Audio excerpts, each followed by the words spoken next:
Hoje é dia 16 de setembro de 2020, então, nosso primeiro encontro do quarto bloco de atividades APNP da disciplina de Algoritmos e Estrutura de Dados 1, do curso Bacharelado em Engenharia de Software.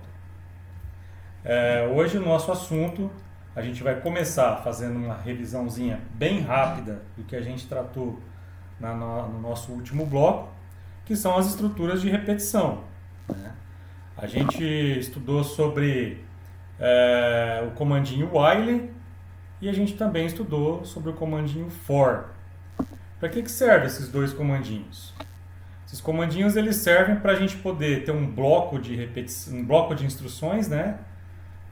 E fazer com que aquele bloco de instruções consiga ser executado várias vezes, né? Então a gente vai fazer com que aquele bloco de instrução seja executado 1, 2, 3, 4, 5 vezes seguidas, né? 10 vezes seguidas, 100 vezes seguidas e por aí vai.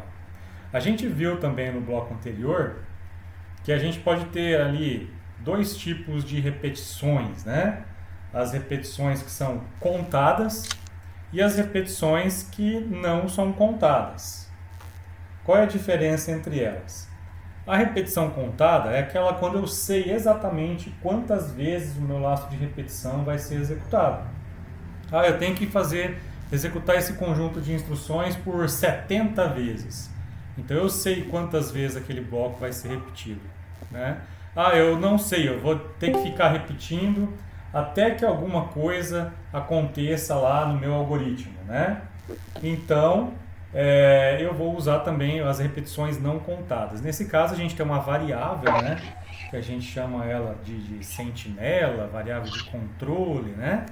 E essa variável que vai indicar para a gente se o meu bloco de instrução vai continuar sendo executado ou não. O André, seu microfone está aberto. Deixa ele no mute. Obrigado. Isso aí.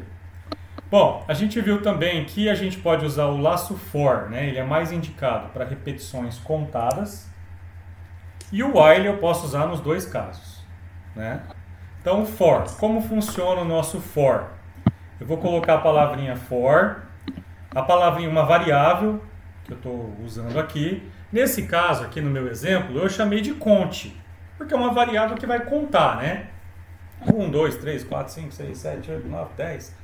Uma variável que vai contar. Poderia ser I, J, X, A, B, C, D, D. Poderia ser qualquer coisa, desde que seja o nome de uma variável.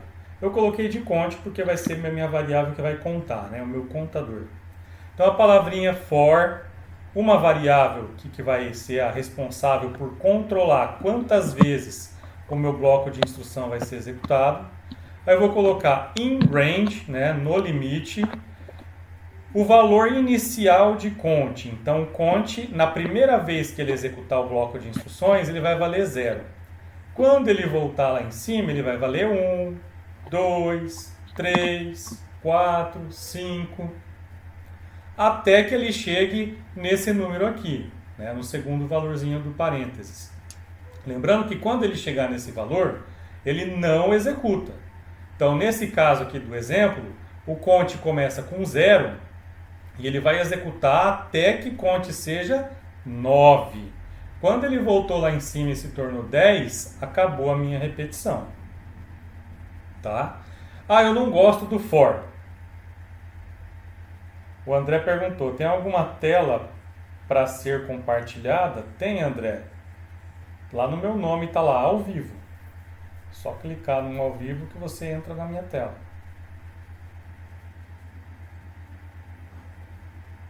Conseguiu?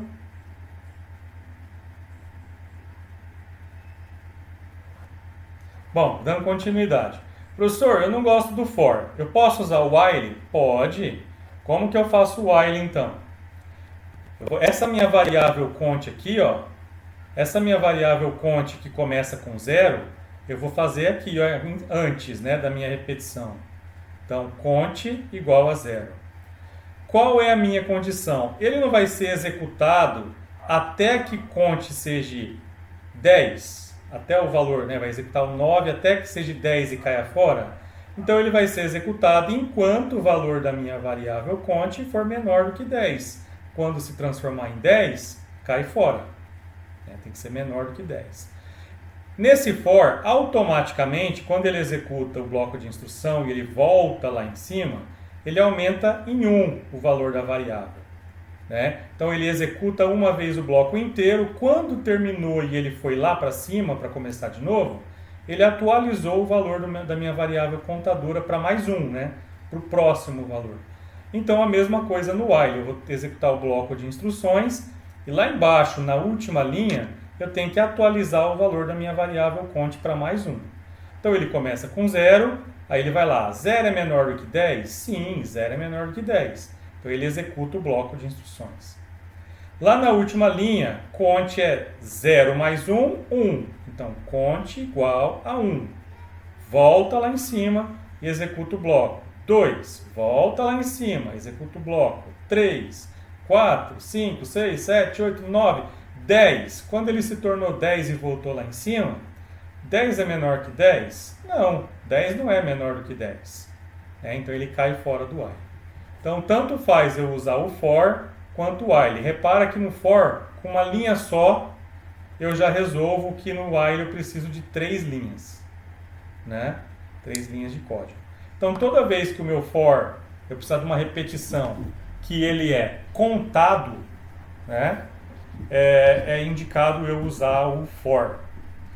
Agora, quando eu não tenho uma repetição contada, quando ele vai ficar executando até que alguma condição específica seja satisfeita, aí eu vou colocar o while e a minha condição lá que eu estou verificando. Então, o while, minha variável diferente de um determinado valor, a condição até que alguma coisa aconteça. Tá? Então, nesse caso, eu não tenho esse contador que vai aumentando o valor dessa variável aqui. Então, aqui eu tenho minhas repetições que não são contáveis. Tá? O André, você está falando que no meu nome não tem o ao vivo em cima dele? É isso? Eu acho que você vai ter que sair e tentar entrar de novo, porque está todo mundo conectado aqui. 1, 2, 3, 4. Tenta fechar e abrir de novo, porque aqui está todo mundo conectado. O pessoal está conseguindo ver a minha tela? Está normal para todo mundo? Sim? Então o problema é lá no André mesmo. Tá? Bom. O André La Rosa, tá tudo bem aí? Tá conseguindo ver a tela? Sim, sim. Ah, beleza. Bati Então, aqui sem querer. Tá, vamos lá então, continuando. Então a gente tem as repetições, while e for. A gente pode ter repetição contada e repetição não contada. A partir de hoje a gente vai usar essas repetições aqui quase que todas as aulas. Então a gente tem que entender muito bem do funcionamento dessa estrutura aqui. Tá bom? Bom, o que a gente vai estudar hoje? Hoje a gente vai estudar uma estrutura de dados. Nossa disciplina é algoritmos e estrutura de dados. Então vamos estudar uma estrutura de dados. Bom, a gente já aprendeu sobre tipos de dados e variáveis, que é uma forma da gente manter valores lá na memória do computador. Essa estrutura de dados que a gente vai estudar hoje, ela é conhecida como homogênea unidimensional. O que isso significa? Significa que eu tenho uma dimensão só, ela é unidimensional, tem uma dimensão só, e ela é homogênea. O que significa ser homogêneo? Significa que todos os valores de um conjunto de dados devem ter exatamente o mesmo tipo de dado. Tá? Como assim? Eu vou ter vários números inteiros. Eu vou ter vários números ponto flutuante. Eu vou ter vários valores string.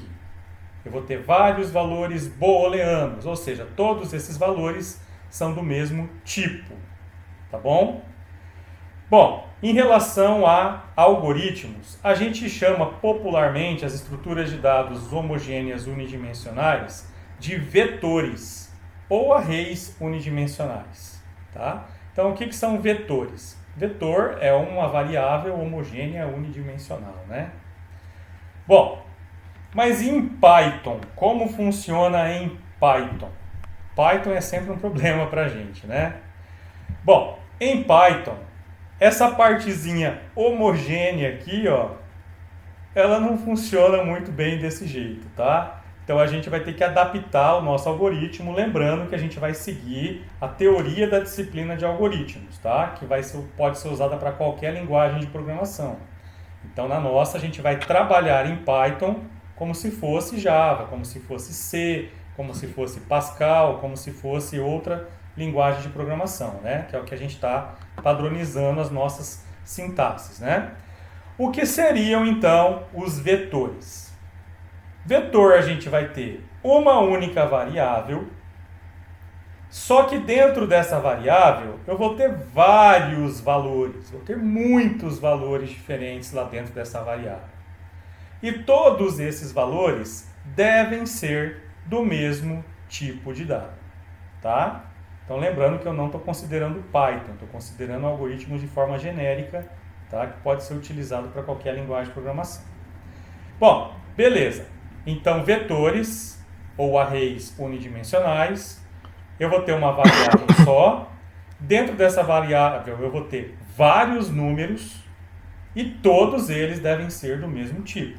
Ou seja, todos eles vão ser inteiros, todos eles vão ser ponto flutuante, todos eles vão ser string, todos eles vão ser booleanos e por aí vai, o valor que eu escolher.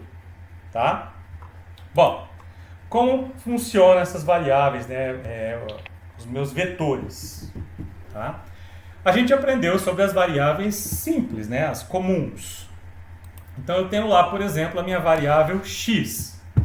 Quando eu fiz essa instrução aqui, ó, x igual a 10, o que eu disse para o meu computador? Eu disse para o meu computador, para ele reservar um espacinho lá na memória do computador, eu vou chamar aquele espacinho de x e eu vou guardar 10 lá dentro, naquele espaço do computador, né? Bom, eu tenho lá então a memória do meu computador, que eu guardei o valor 10. Reparem que a minha variável x, ela só guarda um valor. Olha lá, um valor. X vale 10. Se eu falar que x é igual a 20, esse 10 aqui deixa de existir e a partir de agora é o 20 que vai entrar aqui no lugar do x, né? 10 deixa de existir. Fiz lá y é igual a 8,65. Então y é um valor float, né? É ponto flutuante. Então criei uma variável y e o valor dela é 8,65. Reparem que o y também é uma variável comum igual a gente conhece. Ela guarda um valor só. Se eu mudar o valor de y, não vai ser mais esse valor aqui, vai mudar, né? Vai ser substituído. Bom, z igual a false. Então z é um valor booleano. Lembrando que em Python, false se escreve com F maiúsculo, né? Então, z guarda um valor só, um valor booleano. A igual a R, com aspas simples. Opa, tem um ponto e vírgula ali que eu não deveria ter. Deixa eu já arrumar. Né? Então, tá lá. A igual a R com aspas simples. A gente viu, né, nas nossas aulas anteriores o que é um char, né, um caractere. E a gente adotou o padrão que aspas simples seria para colocar uma letrinha só. Né? Lembrando que em Python isso aqui vai ser string, tá? Aspas simples ou duplas são strings. Mas a gente adotou que aspas simples a gente colocaria uma letrinha só. Então a minha variável A vai ter uma letrinha lá armazenando. E eu tenho minha variável M, que tem o valor aula, né? É uma string, é um conjunto de letrinhas, né? Caracteres alfanuméricos, tá? Então, quando é uma string, a gente vai adotar aspas duplas. Então, eu posso ter mais de um caractere lá dentro. Inclusive, uma string vazia, né? Abriu e fechou, tá? Então, reparem aqui nas minhas variáveis. Eu tenho várias variáveis. Todas elas armazenam apenas um único valor. Ó. O z só guarda um valor. Se eu mudar o valor de z, eu mudo, isso aqui deixa de existir para ser substituído por outro. Tá bom? Então, essas aqui são as variáveis mais comuns, né, o que a gente usa nos nossos algoritmos. É uma variável que guarda um determinado valor. Mas, observem agora o que eu vou fazer. A minha variável x, ela é igual entre colchetes, olha só, entre colchetes, ela tem vários números lá dentro. E esses números, eles são separados por vírgula. Então, x é igual a uma lista de valores. Então, x é igual ao número 5, ao número 3 e ao número 4. Então, eu tenho vários valores dentro de uma mesma variável. Quando isso aqui acontece, quando a minha variável é uma lista de valores, eu tenho uma variável do tipo vetor. Eu tenho a minha estrutura de dados unidimensional, porque ela tem uma dimensão só. E repare que isso aqui é inteiro, isso aqui é inteiro e isso aqui é inteiro. Por isso eu tenho o x, é um vetor de números inteiros. Por isso que a gente fala que ela é homogênea. É um conjunto de dados do mesmo tipo. Todo mundo entendeu o que é um vetor? Conversem comigo aí, estou tão sozinho aqui. Sim. Sim?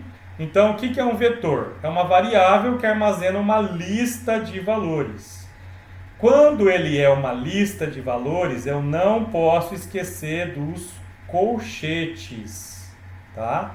Quem vem do Java aí, ó, não é colchetes, né? É a chave, tá? Em Python é colchetes, tá bom? Então, dentro do x eu tenho quantos valores? 3 valores. Quais são os valores de x? 5, 3 e 4, tá? Outro exemplo. Opa, olha lá, minha variável x tem 3 valores lá. Cada valor ocupa uma posiçãozinha lá dentro da minha variável.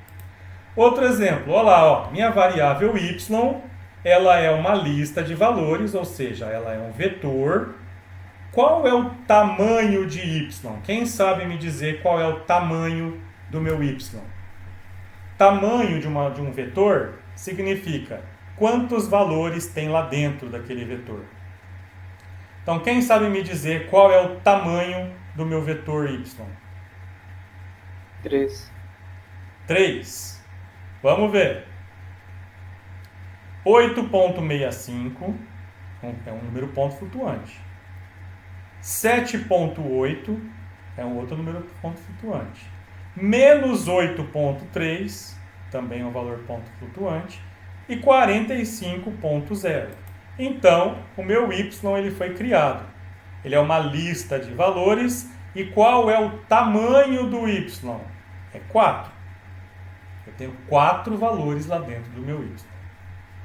Tá bom? Professor, Oi? mas ele não começa contando do zero? Eu estou perguntando do tamanho dele. Não estou falando de índice ainda. Ah, ok. Tá bom? Tamanho significa quantos valores tem dentro do meu vetor. Tá? Esse aqui, ó. Criei minha variável z. A minha variável z é uma lista de valores, é um vetor. Qual é o tamanho de z? Alguém chuta aí? 4 também, né, Matheus? Olha lá, ó. True é um valor, false 2, true 3, true 4. Então, a minha variável z também tem tamanho 4, né? Tem 4 valores lá dentro da minha variável z. Beleza? Essa daqui, ó. Meu vetor A.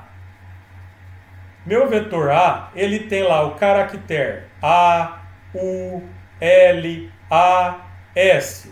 Qual é o tamanho do meu vetor A? Isso, Matheus, tem 5, né? Então, quando eu criei o meu vetor A, eu armazenei 5 valores lá dentro do meu vetor. Tá bom? Nesta sequência que eu coloquei aqui, ó. Primeiro valor é o A, segundo valor é o U, terceiro valor é o L, quarto valor é o A e quinto valor é o S. Também posso ter um vetor né, de strings. Então, o meu vetor M, olha lá, tem 2 valores. No caso, o José é o primeiro, a Maria é o segundo.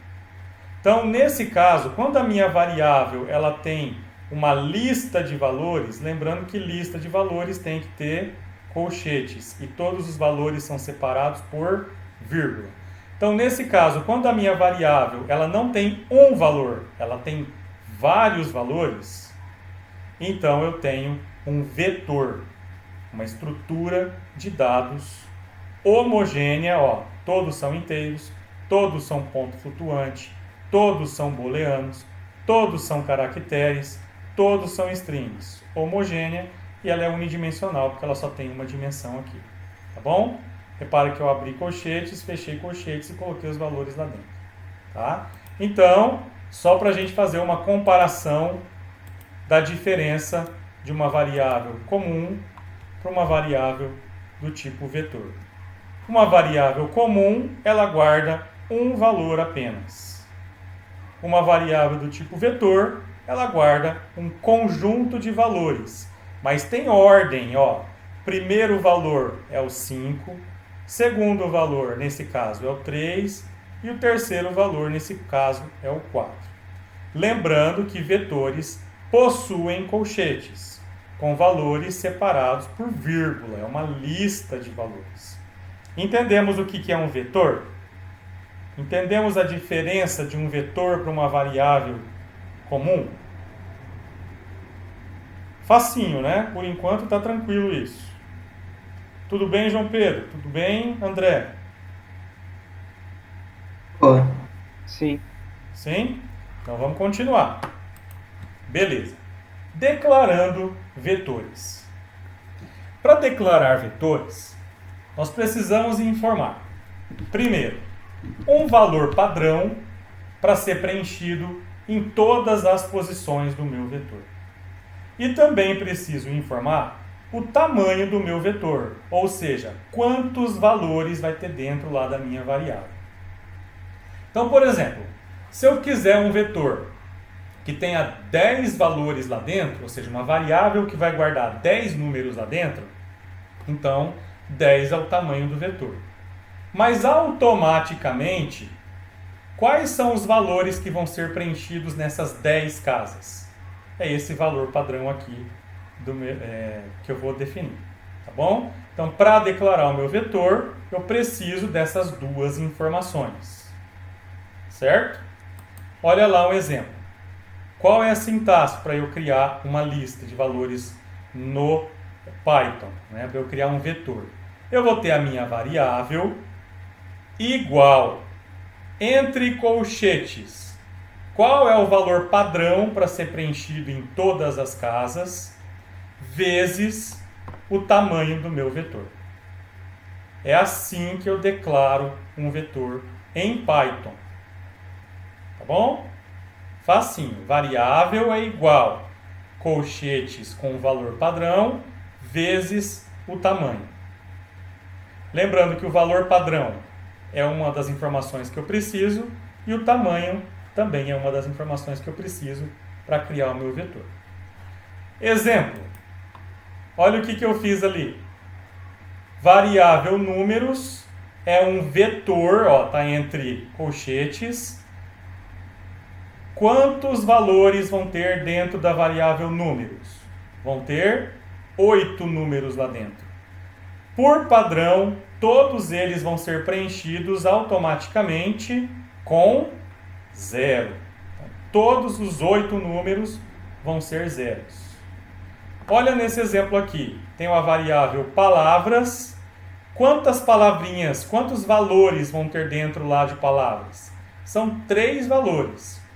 Para começar, a palavrinha aula vai ser digitada automaticamente para os 3 valores. Tá bom? Então tá lá, ó. A variável números foi criado contendo 8 casinhas, ó. Uma casinha, 2, 3, 4, 5, 6, 7, 8. E todas as 8 casinhas vão ser preenchidas automaticamente com o 0, ó. 0, 0, 0, 0, 0, 0, 0, 0. Tá bom? Próximo exemplo. tenho palavra. Minha variável palavras, ela é um vetor que vai ter 3 casinhas lá dentro. E todas elas vão ser preenchidas automaticamente com a palavrinha aula. Olha lá, aula, aula, aula. Então, qual é o tamanho da variável números? 8. Qual é o tamanho da variável palavras? 3. Certo?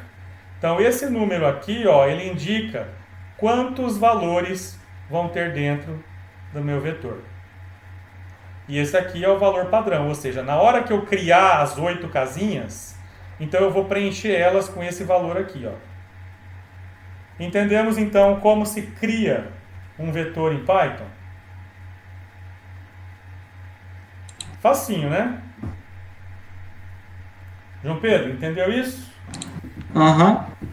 Facinho então. Vamos continuar. Olha aqui alguns exemplos. Eu criei o meu vetor V1. Qual é o tamanho de V1? É 10. Então vai ter 10 casinhas para eu guardar números lá dentro de V1. Na hora que eu criar ele, todos eles vão ser preenchidos com 0. Eu coloquei 0 porque vai ser um vetor de números inteiros, né? Então não tem valor nenhum, é 0. Tá? No V2, eu também criei um vetor, vai ter 10 casinhas lá dentro, e todos eles eu preenchi com 0.0. Por que eu coloquei 0.0? Para falar que ele é um vetor de valores ponto flutuante, né? Vai ser um vetor de float. Como eu não digitei nenhum valor, como eu não fiz nada com ele, eu coloquei o valor 0.0 em todos eles.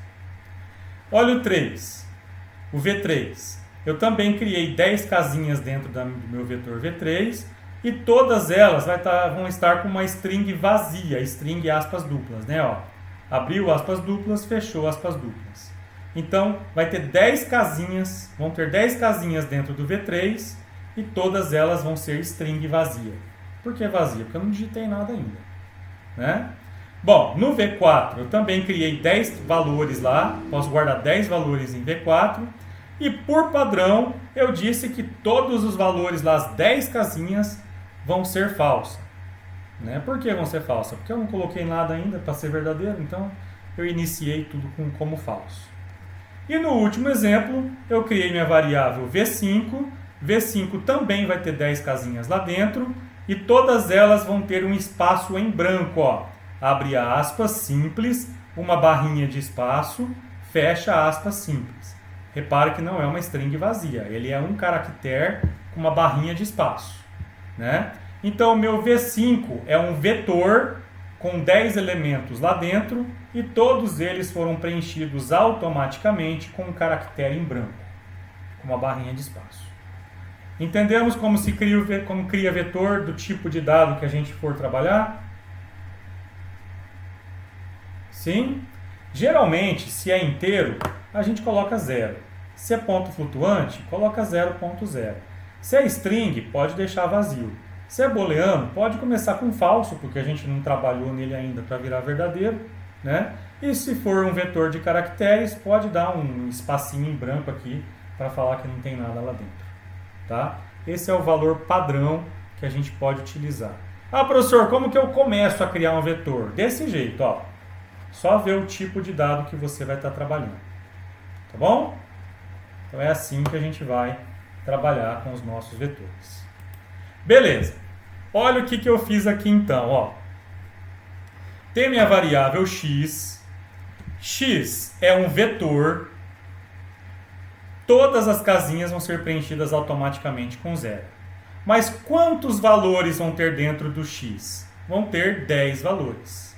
Então, lá na memória do meu computador foi criada a variável x.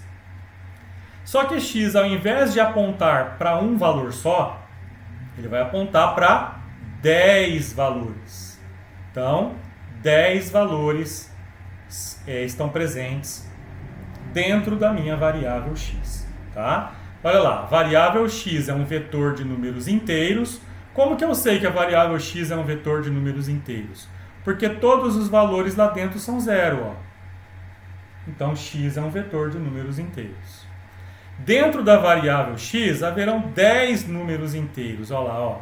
Então, 10 números inteiros lá dentro do x. Tá bom? Até aqui, todo mundo entendeu como criar o vetor? Sim. Sim? Então vamos continuar. Um outro conceito muito importante que a gente vai utilizar o tempo todo para trabalhar com os vetores. É o conceito de índice do meu vetor. Tá? Olha lá o texto do slide. O índice é um número que nós colocamos dentro dos colchetes na hora de trabalhar com o meu vetor. Então está dentro dos colchetes. Ele representa a posição que estamos acessando dentro do meu vetor. Em Python, assim como Java, linguagem C e por aí vai, a primeira posição é representada pelo índice 0. E a última posição é representada pelo índice n-1, ou seja, o tamanho do meu vetor menos 1. Ah, professor, não entendi nada, é muita informação, eu não consegui decorar isso aqui. Então vamos lá. Índice. O que é o índice do meu vetor? Índice é um número que eu vou colocar lá dentro dos colchetes, que indica para mim qual é a posição dentro da minha variável que eu estou tentando acessar. É o endereço que eu estou tentando acessar lá dentro da minha variável. Minha variável não tem vários valores? Como que eu consigo acessar cada um deles individualmente? Pelo índice. Então é pelo índice que eu consigo acessar os valores individualmente lá dentro do meu vetor. Bom? Qual é o primeiro índice? É o 0. Tá? Então eu começo a contar do 0. Não se esqueçam disso. Começa pelo 0. Então, por que ele é tamanho menos 1? Vamos imaginar que o seu vetor tem tamanho 10, igual nesse exemplo anterior. Ó, meu vetor x tem tamanho 10. Ó, 10 números lá dentro. 1, 2, 3, 4, 5, 6, 7, 8, 9, 10. Como é que eu faço para acessar esse primeiro valor aqui? Ó? Então, qual é o endereço desse primeiro valor aqui? O endereço é 0. Então, o primeiro valor tem endereço 0. Segundo valor tem endereço 1. Endereço 2, 3, 4, 5, 6, 7, 8, 9. Então, atenção. Se o meu vetor tem 10 casinhas, ele vai de 0 a 9. Entendemos isso? Por isso que é n-1, porque ele começa a contar em 0. Então, 0 é o primeiro valor. Né? Índice 1 é o segundo valor. Índice 2 é o terceiro valor. Índice 3 é o quarto valor. Índice 9 é o 10º valor. Então, se a minha variável tem 10 posições lá dentro, o primeiro índice é o 0 e o último índice é o 9. Exercício, vamos ver quem sabe me responder. Se eu criasse o meu vetor x com 35 valores lá dentro, então x igual a colchete 0 vezes 35. Qual é a posição do primeiro valor? 0. 0, muito bem. E qual seria a posição do último valor? 34. 34. Entendemos então por que ele vai de 0 a n-1? Todo mundo entendeu isso? Sim? Beleza, então. Vamos continuar. Tá lá, ó. A minha variável x, ela foi criada contendo 10 números lá dentro, ó. 10 números lá dentro do x. Todos eles foram preenchidos automaticamente com 0. Tá? E aqui eu coloquei os índices dele, ó, os endereços dentro da minha variável x para eu acessar cada um desses valores aqui, ó. Tá bom? Entendemos isso? Lembrando que é um número de 0 a n-1 e esse número tem que estar entre colchetes. Certo? Tudo bem? Posso continuar? Sim, Matheus. Vamos lá então. Olha o meu exemplo aqui, ó. De novo, criei minha variável x com 10 valores lá dentro. Todos foram preenchidos com 0. Não sei por que esses aqui não apareceu 0, mas vamos lá. O que aconteceu quando eu coloquei x3 recebe 80?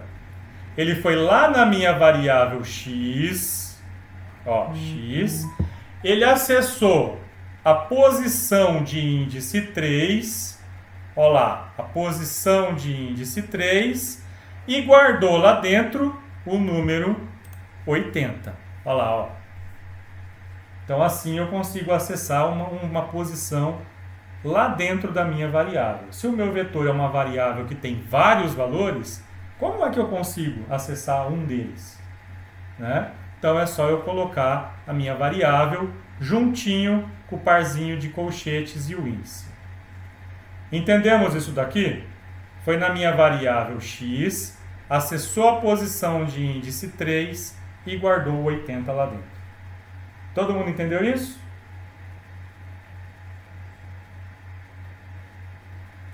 André, todo mundo, João Pedro, Leonardo, todo mundo, entenderam?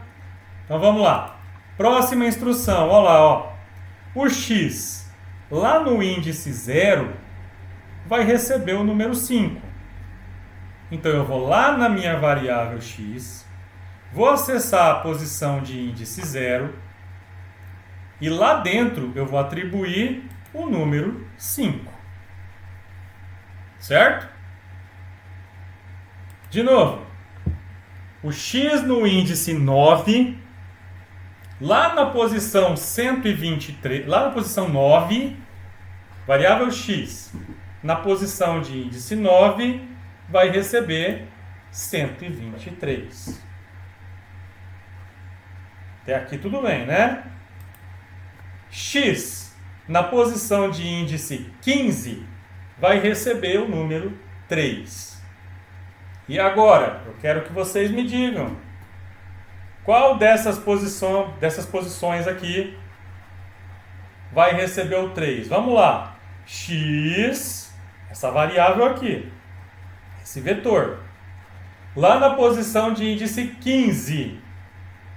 Opa, não tem 15. E agora? O que vai acontecer nessa linha aqui, gente?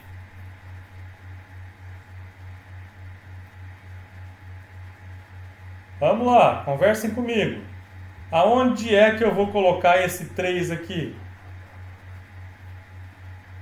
O Gabriel diz que é um erro. Por que é um erro, Gabriel? Abre o microfone aí, converse comigo. Será que ele não vai começar a contar aqui de novo? Ó? O João Pedro diz que é porque não vai ter casinha para esse valor. Ah, é tipo isso aí. Então, quando eu estou acessando uma posição que não existe lá na minha variável, eu vou ter um erro, tá? Qual é o erro? É um erro de índice, tá? É um índice não existente. Olha lá, ó. É uma lista atribuída, né? Um índice atribuído a uma lista está fora do limite. Então, olha lá, eu só posso, a partir do momento que eu criei o x com 10 posições, eu só posso ter 10 números lá dentro. Quais são os endereços? Do 0 a 9. Então, 10 números, do 0 a 9. Certo? Se eu estou acessando um índice que não existe, aí eu vou ter um erro de índice. Tá bom? Então, eu preciso tomar muito cuidado com isso daqui. Tá? Bom, posso digitar valores também. O usuário pode digitar valor para preencher esse meu vetor. Então vamos lá, eu criei o meu vetor x, ele tem 10 posições, todos eles foram preenchidos com 0. Certo? Aí eu disse que o x3, x de índice 3, ó, variável x no índice 3, essa casinha aqui, vai receber o valor que o usuário digitar no teclado do computador em inteiro. Por que inteiro? Porque é um vetor de números inteiros, né? Então vamos lá. Imaginando que o usuário foi lá e digitou o número 5, então eu tenho que o meu x na posição 3 é igual a 5. Então esse 5 vai ser guardado lá na posição 3, tá? Tem um errinho aqui também. Deixa eu tirar esse ponto e vírgula, porque não existe isso aqui em Python. Tá bom? Então tá lá, ó. A partir do momento que o usuário digitou 5, então eu tenho que a minha variável x no índice 3 é igual a 5 que o cara digitou. Tá lá. Beleza? Então eu também posso pedir para o usuário digitar valores aqui para o meu vetor. Continuando. Ah, professor, então eu posso fazer cálculo, posso pedir para o usuário digitar valor, posso atribuir valores diretamente igual eu fiz aqui, e eu posso exibir valores na tela do computador? Posso. Olha lá, o meu X foi criado contendo 10 posições, todos eles foram preenchidos com 0. Segunda linha do meu algoritmo. O X no índice 1 recebeu 80. Então, o X no índice 1 recebeu 80. O X no índice 3 recebeu 97. Então, o X no índice 3 guarda lá 97. Minha variável X no índice 6 recebe 1. Então, minha variável X lá no índice 6 recebe 1. Aí eu vou colocar essa linha aqui, ó. Print, entre aspas, uma constante string, né? Vou escrever na tela, valor 2 pontos. E na frente eu vou colocar x de índice 3. Quanto vale x de índice 3? X de índice 3 vale 97. Então eu vou escrever na tela, valor 2 pontos, 97. Então tá lá, ó. Tem o meu monitor que vai escrever na tela valor 97. Reparem que valor é uma string, é uma constante string. Se ela é constante, é aquilo lá que vai ser exibido. Mas x é uma variável. X é uma variável, então ela está lá na memória do computador. Então eu acesso a posição 3 da minha variável, o índice 3, e daí ele consegue receber o valor 97 para ser escrito na tela do usuário. Então eu também consigo escrever valores do vetor na tela do computador, valores individuais dele. Tá bom? Entendemos então que eu posso digitar valores no teclado, só falar que o x naquele índice recebe o que o usuário digitou, ou que eu posso apresentar na tela valores do meu vetor. Todo mundo entendeu isso? É igual uma variável normal, né? É como se eu tivesse 10 variáveis aqui, ó. x0, x1, x2, x3, x4, x5, x6, x7, x8, x9. É como se eu tivesse 10 variáveis x aqui, né? Então, como que eu faço para acessar ela individualmente? É só colocar o nome da variável seguidinha do índice que eu estou tentando acessar. Tá? Eu trabalho com cada valor da mesma forma que eu trabalhasse com uma variável simples, né? Uma variável comum que guarda um número só. Reparem que x índice 3, ele guarda um número só. O x índice 4, ele também guarda um número só. Então, quando eu crio um vetor, eu estou fazendo, né? Estou falando de uma forma informal. Eu estou criando 10 variáveis. Só que todas elas eu vou chamar de x. Né? Só que eu não posso ter 10 variáveis com o mesmo nome. Então, para isso, eu consigo usar o índice, para conseguir posicionar lá dentro da minha variável qual dessas casinhas aqui eu estou tentando acessar. Beleza? Todo mundo entendeu? Que um elemento do meu vetor é como se fosse uma variável normal? Beleza. Então tá lá. Vamos praticar. Agora é hora da gente brincar um pouquinho de vetores. Tá? Então vamos lá. Para a gente praticar, a gente tem a nossa apostila. Vou abrir a apostilinha para vocês. Tá? Tá lá, abriu a minha apostila. Deixa eu abrir ela lá no começo. Então, o que tem lá na minha apostilinha? A nossa apostilinha. Tem lá os professores, os horários dos encontros, todas as quartas-feiras à noite, né? Tem os atendimentos aqui do professor Aislan e do professor Rafael, né? Vocês vão ter que ler esse material e resolver os exercícios para praticar, tá? Aqui tem o GitHub, que o professor Rafael sempre coloca os códigos lá, que a gente vier desenvolver aqui nos nossos encontros. Tem o Moodle lá da nossa turma, que tem esse material para vocês e mais os desafios, videoaulas e tudo mais. Tem os livros da biblioteca digital para vocês poderem acessar e estudar esse conteúdo, só que lá não vai ser em Python, tá? Vai ser em Java, em Pascal, em C. Aí Python vocês usam o nosso material, nossa apostilinha como referência. E alguns sites explicando especificamente sobre Python, né? Beleza? Então aqui vocês conseguem acessar, tem tudo isso explicando. Bom, revisãozinha do bloco anterior, que a gente falou sobre o while e sobre o for, que está aquela comparação que a gente fez hoje. E a matéria nova está lá, ó, as estruturas de dados homogêneas unidimensionais, que a gente também chama de arrays unidimensionais ou em vetores. Mas em Python, qualquer livro de Python que vocês encontrarem, eles não vão falar sobre vetores, eles vão falar listas, tá bom? Então lá em Python a gente está trabalhando com listas. Lembrando que em Python elas não são homogêneas e nós vamos trabalhar com homogêneo. Tá? Todos os valores vão ser inteiros ou todos os valores vão ser ponto flutuante, por aí vai. É uma diferença do Python para as outras linguagens de programação. Tá? Bom, tá lá, ó. Como que eu crio o meu vetor? O resuminho que eu já passei para vocês, né? O exemplo que eu já passei para vocês, né? Como que eu atribuo um valor para uma posição específica dentro do meu vetor, né? Tá lá tudo que a gente fez hoje, exibir na tela.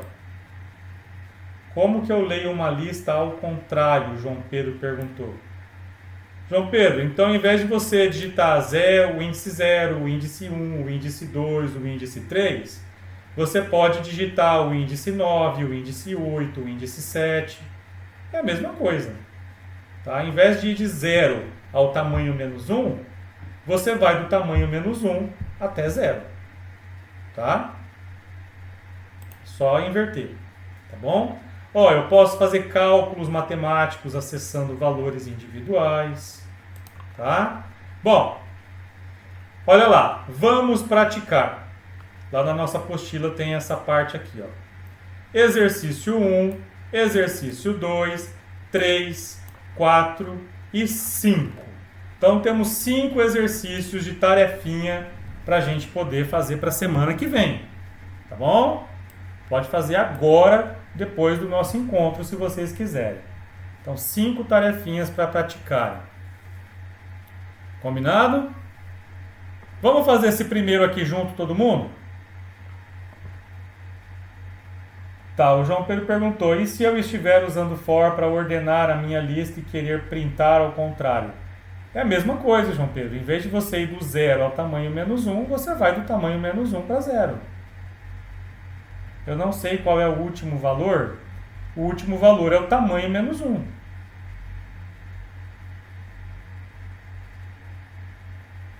Aí depende, você pode falar que ele é maior ou igual a 0, né? Ou ele é maior que menos 1. Tá? Depende da sua repetição que você for usar. Se for no for, aí você vai ter que colocar menos 1, né? Porque ele chega no 0 e para. Tá bom? Bom, vamos fazer esse primeiro exercício junto. Você precisa desenvolver um aplicativo que seja capaz de guardar as notas de 10 alunos de uma turma. Então vai lá, nota... primeira nota, segunda nota, terceira nota, quarta nota, quinta nota, 10 notas. As notas, elas vão de 0.0 a 10.0. Então, crie um vetor que seja capaz de representar essa situação. Então, qual é a linha de instrução que eu vou colocar para criar esse vetor que seja capaz de armazenar esses dados aí que eu pedi no exercício. Vamos lá, quem consegue fazer esse exercício aqui, ó, posta aí para a gente ver como funciona. Ó, o João Pedro colocou lá, né, ó, a variável notas é igual, entre colchetes, 0.00. 0.00 é a mesma coisa que 0.0, tá? Então, tanto faz você colocar 0.0 ou 0.00, tá bom? Reparem que aqui eu coloquei vírgula, mas na programação é ponto, né? Eu não posso colocar vírgula. Lembra que vírgula a gente usa para separar os valores da lista, né? Então, só isso. Notas é igual, entre colchetes, 0.0 vezes 10, né? Então, tá lá, ó. Notas é igual. Meu vetor é de ponto flutuante, então 0.0 vezes 10. Então, assim que eu criei uma estrutura de dados, né? A minha estrutura se chama notas, e lá dentro eu vou conseguir guardar 10 valores. Eu tenho notas na posição 0, tenho notas na posição 1, tenho notas na posição 2, tenho notas na posição 3, notas no índice 4, notas no índice 5, notas no índice 6, notas no índice 7, no índice 8 e notas no índice 9. Então, quando eu criei essa linha aqui, eu criei uma variável chamada notas e eu disse que lá dentro vão ter 10 valores. Então, como eu acesso cada um deles? Notas de 0, notas índice 1, notas índice 2. Ah, então aqui o cara tirou 7,5, né? Aqui o cara tirou 10. E assim por diante. Mas eu só pedi, ó, o exercício pediu qual é a instrução para, ó, crie o vetor que seja capaz de representar essa situação. Então, a resposta para esse exercício é só essa linha aqui, ó. Criei o vetor notas. Ele é um vetor de valores ponto flutuante e vai ser capaz de guardar 10 números lá dentro. E assim por diante, tá? Então, vocês vão resolver agora o 2, o 3, o 4 e o 5 como tarefinha para casa para quarta-feira que vem. Combinado? Alguém tem alguma dúvida sobre vetores? Só revisando então. Criei o meu vetor. Posso atribuir valores para ele. Posso pedir informe um número para o usuário digitar um número para ele. Posso atribuir um valor aleatório, né? Tem que importar aqui o math, o random, para a gente poder atribuir número aleatório. Posso escrever na tela valor de uma posição. Aí eu vou no meu vetor notas e acesso a posição 0 para escrever na tela. Posso fazer um cálculo, notas 1 mais notas no índice 2, entre parênteses, né, para fazer a soma, dividido por 2, para eu calcular a média aritmética de dois números, né, do número do índice 1, número do índice 2. Então eu posso trabalhar como se fosse uma variável normal. Eu só não posso esquecer de colocar qual é a posição individual que eu estou tentando acessar. Qual é o índice dentro dela. Tá bom? Deixa eu só anotar aqui. André, La Rosa, Eduardo, Dias, Gabriel, Silva, João, Pedro, Leonardo, Filho, Matheus, Vinícius dos Santos. Certo? Entendemos então o que é um vetor? Quem sabe me definir vetor, pessoal? Vamos terminar isso aqui. Pois na hora que você foi perguntar, cortou. Vamos. Voltou? Vamos lá. Quem sabe me definir o que é um vetor?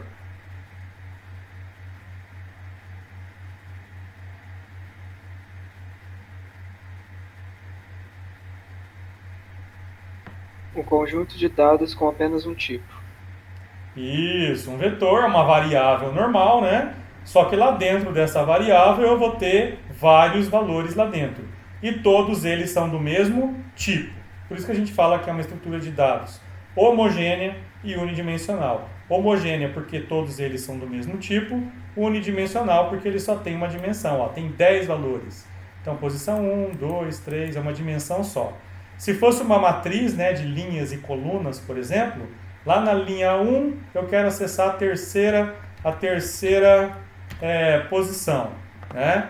Vamos dar um exemplo aqui, por exemplo. Aqui, ó, vou abrir uma planilha.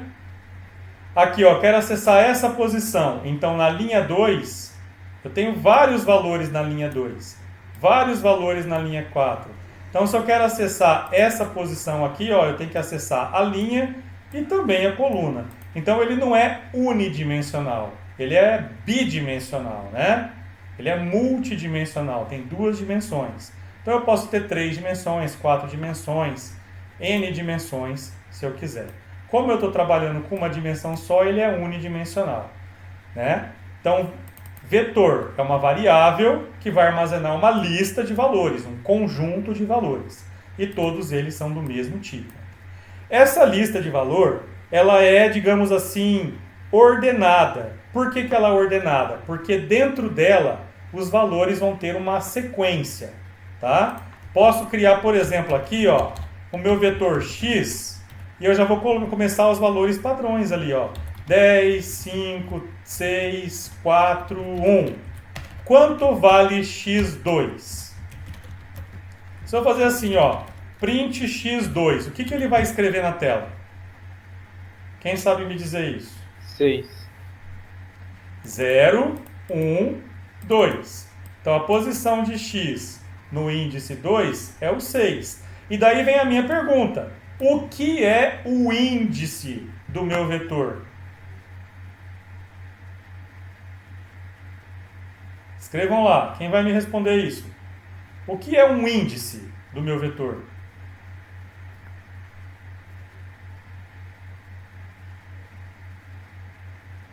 É a posição da variável. Isso, é a posição que eu estou tentando acessar naquele momento lá dentro da minha variável, né? O endereço daquela casinha lá dentro, né? Daquela posiçãozinha, aquela casinha que eu estou tentando acessar dentro do meu vetor. Tá bom? É o espaço na memória em que a informação está guardada, exatamente. Tá bom? O professor, Oi. eu posso criar uma variável colocar dentro do colchete para fazer tipo como se fosse um for e usar o vetor para ir tomando para cada vez colocando uma variável em um determinado índice. Gente, aqui em casa está cortando muito a fala do Eduardo. De vocês cortou também? Eu também não consigo entender, Eduardo. Corta bastante. Mas eu vou tentar o que eu entendi. Eu entendi que ele perguntou o seguinte: eu consigo colocar uma variável aqui dentro desse índice? Acho que é isso aqui que ele perguntou. Então, por exemplo, se eu criei o meu vetor notas, eu criei ele com 10 posições. Vamos supor que eu tenho minha variável x que vale 2. E eu vou falar que notas na posição x vai receber 523. Eu entendi que a pergunta dele foi essa. Posso colocar uma variável para controlar qual é o endereço que eu estou tentando acessar no meu vetor? Sim, eu posso colocar uma variável sim. Tá? Desde que o valor dessa variável seja um valor que exista. Né? Seja um índice que exista. Senão, vai dar erro. Tá bom? Foi isso que você perguntou, Eduardo? Mas eu não consegui entender, Eduardo. Isso mesmo. Acho que era bom você digitar, que eu não consegui entender. Você conseguiu, Rafael? Não. Tá, digita lá pra gente, Eduardo, que é mais fácil. Tá, o Eduardo disse que é isso mesmo. Então eu posso sim usar uma variável aqui no índice, a gente vai ver isso aqui na semana que vem, tá? É a matéria da semana que vem isso aqui, tá bom? Mas eu tenho que tomar cuidado que, ó, como eu criei a minha notas e ela tem 10 posições, então o índice vai de 0 a 9. né? Então, se o x vale 2, está valendo, né? No caso, eu estaria acessando essa posição aqui, ó, de notas. Tá bom? É isso aqui que eu fiz. Tá bom? Pessoal, mais alguma dúvida? Professor Rafael, Oi. quer falar alguma coisa? Acho que é isso aí, professor. Foi bem completo. Bem completa a apresentação. João Pedro está digitando lá. Conversa com a gente, João Pedro. Beleza. É que eu tava. Tá dando pra me ouvir? Tá, pode falar. É que eu tava tentando fazer um exercício que passou lá na lista, acho que é um dos desafios, preso numa parte que eu não tô conseguindo resolver. Que eu tô usando o for para gerar, né, uma lista e o usuário tem que decidir quantas casas vai ter dentro da lista. Daí, sabendo ler a lista ao contrário. Porque, tipo, Tá. eu sei qual que é o final para mim poder falar por um. Tá, é que a gente vai ver isso na semana que vem, tá? Mas vamos lá, já que você perguntou, você está estudando isso aqui já? Já. Tá. Vamos lá. Quando você tem aqui, ó, for count in range de 0 a 10, você pode acessar, por exemplo, nota, vamos dar um print aqui, ó. Print notas no índice count, ó. Certo? Então ele vai do primeiro ao último, ao 9, né? Do 0 ao 9. Para você fazer em ordem inversa, é exatamente a mesma coisa. For count in range, ele vai do 9, que é o primeiro índice válido, né? O tamanho menos 1.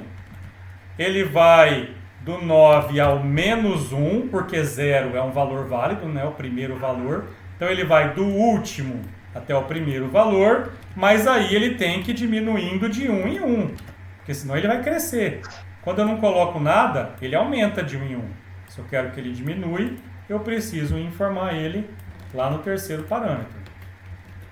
Tá, então, na hora que eu for fazer para ele ler ao contrário, eu vou ter que informar a primeira casa e a última casa, como você fez aqui, tipo do 9 até o menos 1, e colocar o contador para ele... Isso. Ó, quando eu criei, ele criou esses índices, não criou? Ó, notas índice 0, índice 1, índice 2, índice 3, índice 4, ele criou o índice 5, criou o índice 6, criou o índice 7, criou o índice 8 e criou o índice 9. Essas são as posições de notas. Você concorda comigo? Uhum. Então, não é o count que eu estou usando para me posicionar lá dentro? É uma variável que eu estou usando para me ajudar a posicionar dentro do meu vetor. Então, qual é o primeiro valor válido que eu tenho que acessar? É o 0. Por isso que eu comecei com 0. Então, ele vai acessar 0, depois 1, depois 2, 3, 4, 5, 6, 7, 8, 9. Quando ele chegar em 10, ele cai fora do for. Por que ele cai fora do for? Porque não existe 10. Né? Então ele vai de 0 a 9. Mas se eu quero acessar inverso, qual é o primeiro índice válido? É o meu último. É o último, que é o 9. Ó. Por isso que ele começa em 9. Qual é o meu último índice válido? 0. É o 0, então tem que ser menos 1, né? Porque se eu colocar 0 aqui, ele vai até 1. Lembra que esse número não entra, né? Uhum. Então, se eu colocar 0, ele vai até o índice 1, só que aí faltou um número. Índice 0 é válido, então tem que ir até menos 1, ó. Não existe um número antes do índice 0. Só que aí ele tem que ir diminuindo de 1 em 1, porque ó, se eu não colocar nada, ele vai ser 10, 11, 12, 13, 14, 15, 16, 17, 18, 19, 20, 21, infinitos. Ele nunca vai chegar aqui em menos 1. Então ele tem que ir de 9 e uma hora ele tem que chegar nisso, senão o seu laço fica eterno aqui. Tá? Então, o primeiro índice válido, o último índice, né, que eu não vou acessar, E eu tenho que falar que ele diminui de 1 em 1. Tá bom? É a Certo. mesma coisa que de frente para trás e de trás para frente é a mesma coisa. Só que eu tenho que falar se ele vai aumentar de 1 em 1 ou se ele vai diminuir de 1 em 1. Se ele vai aumentar, eu começo no 0 até chegar no último. Se ele vai diminuir, eu começo no último até chegar no primeiro. Né? É só uma questão de trabalhar com as posições ali. Uhum. Entendeu? Entendi. Posso mostrar meu código só para você olhar e meio que entender? Pode, ué. Tá, deixa eu.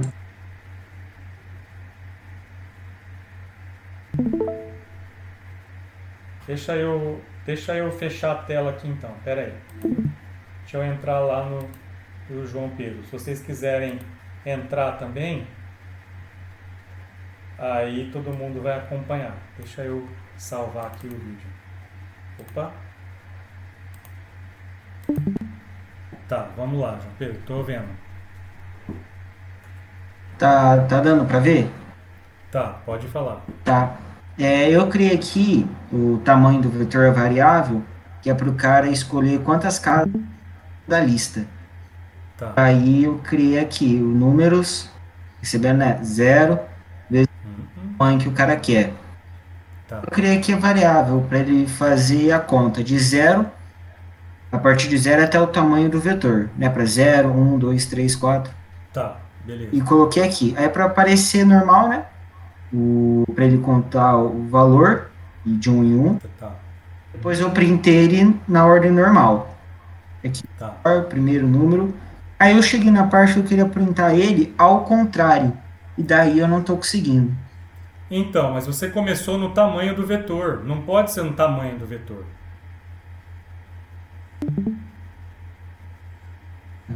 Cortou aí, Islam.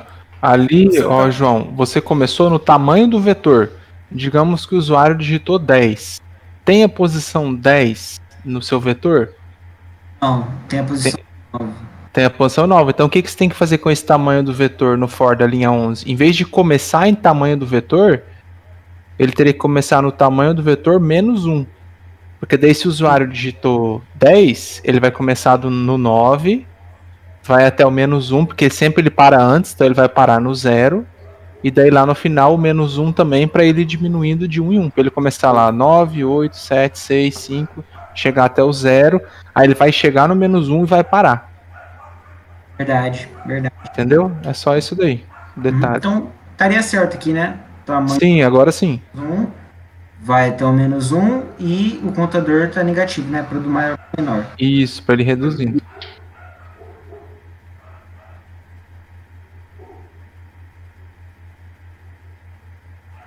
2, 3, 4, 4, 3, 1. Olha lá. Certinho. Beleza? Pessoal, entendeu aí a... Não sei se alguém acompanhou o código do João aí, ó. Ele fez o esquema lá para preencher da frente para trás. Depois ele mostrou lá de frente, do primeiro até o final. E daí ele fez um outro for para exibir os números, né, que estão armazenados no vetor. Só que daí ele queria começar lá da última posição e vir até a primeira.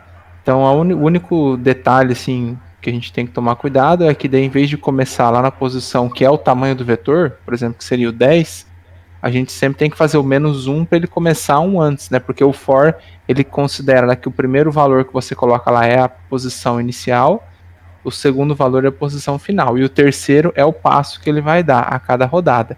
Então, se você colocar o tamanho, não existe, né, o tamanho no vetor. Sempre a última posição é 1 a menos que o tamanho. Então é só colocar lá menos 1, porque daí ele vai parar no 0, né? Quando ele chegar no valor menos 1, o for para de repetir.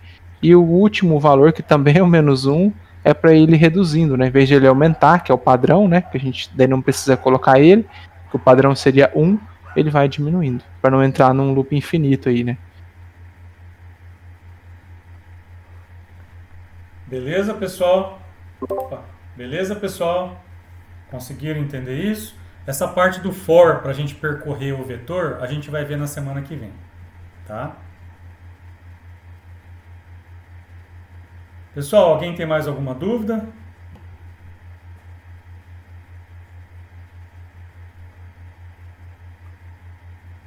Não?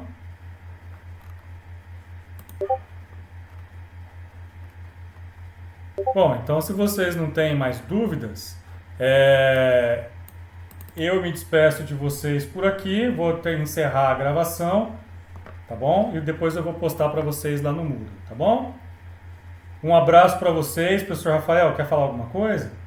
Não, é isso aí. Pessoal, aproveitem, façam os exercícios, né? A gente não entrou ainda no tantos detalhes com laço de repetição, a gente introduziu aí o conceito de vetor para guardar na posição, pegar, e na semana que vem a gente vai começar com essa outra parte. Então é muito importante que vocês pratiquem os exercícios lá, são exercícios simples, né? Mas semana que vem a gente vai considerar que vocês estudaram e conseguem criar um vetor, guardar numa posição, imprimir um valor que está lá, pegar o tamanho dele, né? Sabendo que você criou pelo tamanho, qual a posição inicial, final. Então isso daí é muito importante já que fique claro até a semana que vem. Beleza, então, pessoal. Tchau para vocês. Boa noite, se cuidem. E daqui a um pouquinho o vídeo já vai estar lá no Moodle para quem quiser assistir depois, tá bom? Boa noite, pessoal. Vou parar de gravar aqui.